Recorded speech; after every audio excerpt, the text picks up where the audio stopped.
ముందుగానే చెప్తున్నానండి, అందరి గురించి కాదు, అందరి ఆడవాళ్ళ గురించి కాదు, కొందరి గురించి మాత్రమే.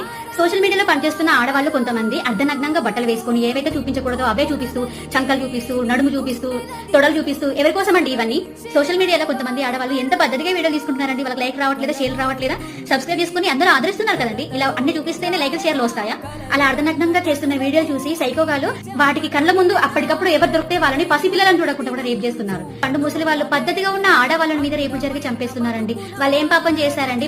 ఎందుకంటే అలాంటి బట్టలు వేసుకోవడం? మీకు కోపం వస్తుందేమో, మాకు నచ్చిన బట్టలు మేము వేసుకుంటాం, మా ఇష్టం అని. చూసే వేసుకునే బట్టలలో కాదు, చూసే కళ్ళల్లో ఉంటుందని. వేసుకునే బట్టలలో కూడా ఉంటుంది, చూసే కళ్ళల్లో ఉండాలి అంటున్నారు. మన తండ్రియా, మన అన్న, మన తమ్ముడా మంచిగా చూడడానికి మనల్ని?